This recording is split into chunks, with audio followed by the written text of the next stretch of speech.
हमारे साथ सांसद नवनीत राणा जी इस वक्त जुड़ रही हैं और मैंने खास तौर पर नवनीत जी इसीलिए आपको शो में आमंत्रित किया है क्योंकि आप एक सांसद हैं और हम उम्मीद करते हैं कि क्राइम अगेंस्ट वुमेन, महिलाओं के खिलाफ हो रहे अपराध पर संजीदगी से नए सिरे से चर्चा हो। सबको ये लगता है कि अगर समय सीमा के साथ न्याय की प्रक्रिया हो तो शायद कन्विक्शन रेट्स हाई हो, तो शायद अगर हम बेहतर तरीके से सजा और न्याय प्रणाली को अपने व्यवस्थित करें तो शायद इंसाफ मिले। 7 साल लग गए निर्भया जैसे मामले में जिसमें सारा देश एक साथ एक खड़ा दिखा था। लेकिन सवाल यह है कि हम क्या टाइम बाउंड कन्विक्शन बेटर हो इन सब पर काम कर रहे हैं। इन मुद्दों को क्या आप जैसी महिला सांसद इस देश की संसद में उठाएंगी कि एक समय सीमा तय हो ऐसे केसेस में? फास्ट ट्रैक कोर्ट कहां है ये फास्ट ट्रैक कोर्ट? आपका बोलना एकदम करेक्ट है और बहुत ज्यादा तकलीफ होती है जब ऐसे कई चीजें बाहर निकल के आते हैं। श्रद्धा केस के सब्जेक्ट रिलेटेड हो या मुंबई में जो नर्स के साथ हुआ, आज निकी के साथ ये जो चीज हुई।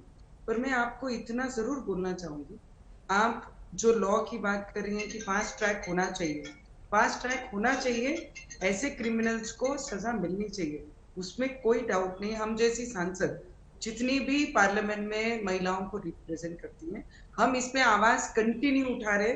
श्रद्धा का मर्डर केस हो या निर्भया केस हो या कोई भी ऐसे सब्जेक्ट जब आते हैं तो उसके लिए हम वहां पर उतने ही अग्रेसिव रहकर वो सब्जेक्ट हमेशा हम पार्लियामेंट में उठाते। पर मेरा भी कुछ समाज को और हमारी लड़कियों को, क्योंकि मैं हमेशा यही कहती हूँ कि हमारी संस्कृति जो हमें सिखाती है बिफोर मैरिज ये लिव इन, ये वेस्टर्न कल्चर है, ये हमारा कल्चर नहीं है। मतलब आज हम जिस बात पे बात कर रहे हैं कि 2018 से जब निकी उनके साथ में एक फ्लैट में जब रहती है तब बाकी चीजें क्यों काउंट नहीं होती हैं?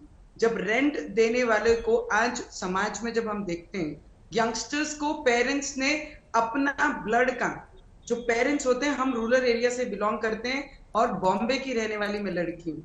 हमारे मराठी में भी मन है, बोलते रक्ताचा थेंब थेंब मम्मी देतो।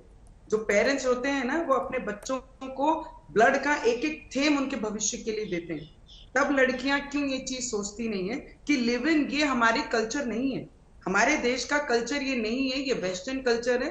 और जब एजुकेशन के लिए या उनके फ्यूचर के लिए बच्चों को बाहर भेजा जाता है, उनसे दूर करके उनके पैर पे खड़ा रहने के लिए भेजा जाता है, तब वो बहुत सारी केसों में मेरे पास जो आती हैं लेडीज, लड़कियां आती हैं, जब वो स्टडीज करने जाती हैं तो फॉल्स एनजीओ के एक मैरिज सर्टिफिकेट बनाकर कई लड़कों के साथ में वो एक फ्लैट में शेयर करती हैं। फिर जाके ये सब क्रिएशन शुरू होता है मैडम, क्योंकि 5-6 साल आप जब एक लड़के के साथ, एक व्यक्ति के साथ एक ही जगह में, एक ही घर में ऐसे लिव इन आप रहती हो तो एक्सपेक्टेशंस बहुत ज्यादा एक अलग लेवल पे चले जाती हैं। तो मुझे तकलीफ उस बात से भी है, मुझे चिंता उन पेरेंट्स की भी है कि जो पेरेंट्स अपनी बच्चियों को अपने भविष्य के लिए अपने से दूर करती हैं और फिर उनके साथ में ऐसे होते हैं। कई के 35 टुकड़े किए जाते हैं, कई को काट कर फ्रिज में रखा जाता है, कई को बेड में रख दिया जाता है। मुझे लगता है ये सब चीजें इसके साथ रिलेटेड है। हमारा कल्चर जो हमें सिखाता है, हमारी बच्चियों ने वो फॉलो करना बहुत जरूरी है। जब सांसद में आएगा, लॉ के लिए लड़ना है, तो एज ए महिला, एज ए वुमेन हम सबसे पहले रहेंगे और हम रहते भी आए हैं, या फिर हमारे क्षेत्र में हो या फिर पार्लियामेंट में हो। जब भी रेप का कोई सब्जेक्ट आता है, निर्भया केस जैसे मुद्दे आते हैं, तो मुझे लगता है हम ही महिलाएं सबसे आगे रहकर, और आप भी जब चैनल के माध्यम से काम करती हैं तो आपको भी उतनी तकलीफ होती है, आपकी आवाज भी उतनी स्ट्रांगली पहुंचती है। तो मैं आपको भी विनती करूंगी, जब मैं स्पीच लिव इन पे देती हूँ कि लिविंग कल्चर हमारा नहीं है, ये वेस्टर्न कल्चर को अडॉप्ट किया हुआ चीज है, तो मुझे लगता है हमारी बच्चियों को हमने ये भी संस्कृति, अपने संस्कार देने चाहिए कि this is not our culture, ये वेस्टर्न कल्चर है। उसके बाद ये सब चीजें करती हैं। लॉ के लिए फास्ट ट्रैक होना बहुत जरूरी है। जो ऐसे क्राइम करता है उसके साथ उसे फांसी की सजा मिलनी चाहिए, उसके लिए हम आवाज जरूर उठाएंगे, पर उसके साथ साथ हमारी बच्चियों को भी कुछ समझाना और बताना हमारा भी कर्तव्य है। ठीक है।